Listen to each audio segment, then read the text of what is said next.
Bagi umat Islam, Masjidil Aqsa adalah kiblat pertama dan masjid suci ketiga terbesar setelah Masjidil Haram di Mekah dan Masjid Nabawi di Madinah.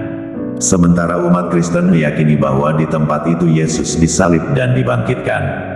Sedangkan, umat Yahudi menganggap kota tua Yerusalem sebagai tempat paling suci karena di situ kerajaan Israel dan kuil-kuil Yahudi dibangun.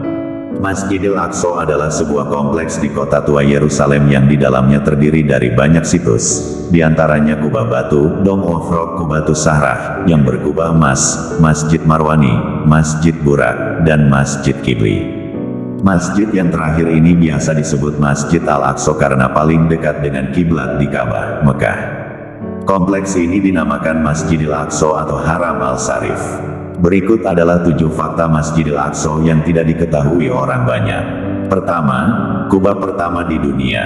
Kubah di Dome of Rock dibangun Abdul Malik bin Marwan dari dinasti Umayyah. Kubah ini disebut sebagai kubah pertama yang dibangun di dunia Islam. Mulanya, kubah Dome of Rock merupakan kayu yang dilapisi kuningan atau keramik. Namun, kemudian pada kekuasaan Turki Utsmani kubahnya diperbaiki dan bagian bawah dilapisi marmer sebagaimana yang tertera dalam buku Jerusalem, 1 Kota 3 Iman. Di dalam Dome of Rock, ada batu yang diyakini sebagai tempat singgah Nabi Muhammad sebelum naik ke langit ketika Isra Miraj.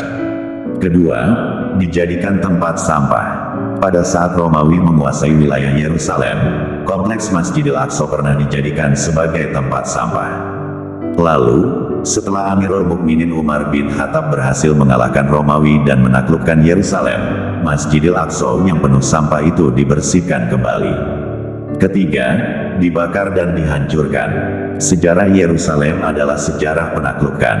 Umat Yahudi, Kristen, dan Islam saling perang untuk memperebutkan tanah suci Yerusalem bahkan hingga hari ini. Beberapa kali Masjidil Aqsa hancur karena invasi dan peperangan, meski akhirnya dibangun kembali. Masjidil Aqsa juga hancur karena bencana. Misalnya, pada abad ke-7 Masjid Al-Aqsa hancur karena gempa bumi terjadi di wilayah Yerusalem. Begitupun pada saat pendudukan Israel pada 1967, kerusakan kompleks Masjidil Aqsa tak bisa terhindarkan. Yang tidak kalah sengit adalah apa yang dilakukan oleh seorang turis dari Australia, Dennis Michael Rohan. Ia membakar dengan sengaja Masjid Qibla dan mimbar Nuruddin Zanki pada 1969. 2 hari setelah pembakaran, Rohan ditahan pihak berwenang dan dianggap mengalami gangguan mental yang serius sebagaimana yang dilaporkan kantor berita Anadolu. Keempat, tempat kitab Ihya Ulumuddin ditulis. Kitab Ihya adalah salah satu kitab paling terkenal dan berpengaruh dalam literatur Islam. Untuk sementara waktu, Al-Ghazali pernah tinggal di Masjidil Aqsa dan menulis kitab Ihya Ulumuddin. Sebuah bangunan di Masjidil Aqsa ditandai sebagai lokasi kamar di mana Al-Ghazali melahirkan magnum opusnya itu. Kelima, perpustakaan. Masjidil Aqsa memiliki perpustakaan yang mencakup berbagai peristiwa bersejarah penting Palestina di awal abad ke-20. Perpustakaan Al-Aqsa didirikan Dewan Legislatif Muslim tertinggi pada tahun 1923. Perpustakaan ini menyimpan berbagai koleksi manuskrip berharga dan karya yang diterbitkan dalam studi Islam dan Arab. Keenam, mimbar buatan Jepara. Pada 1969 Masjidil Aqsa terbakar. Dalam insiden tersebut, mimbar Nuruddin Zanki atau yang lebih dikenal dengan mimbar Salahuddin ikut terbakar. Lalu, Raja Yordania Abdullah bin Hussein II memprakarsai pembuatan replika mimbar masjid tersebut. Berdasarkan laporan Adara Relief International, lembaga swadaya masyarakat yang memiliki perhatian pada urusan Palestina, 3 dari 5 orang yang ditugaskan untuk membuat mimbar Masjidil Aqsa tersebut berasal dari Jepara, Indonesia.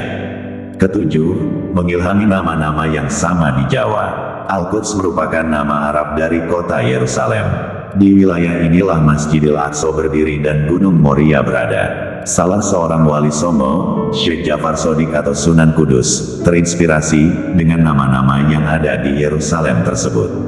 Lalu kemudian, ia membangun sebuah kota di Jawa Tengah dan menamainya Kudus. Nama masjid yang dibangunnya pun sama dengan yang ada di Yerusalem, yaitu Masjid Al-Aqsa. Begitupun jika di Yerusalem ada Gunung Moria, maka di Kudus juga ada Gunung Muria.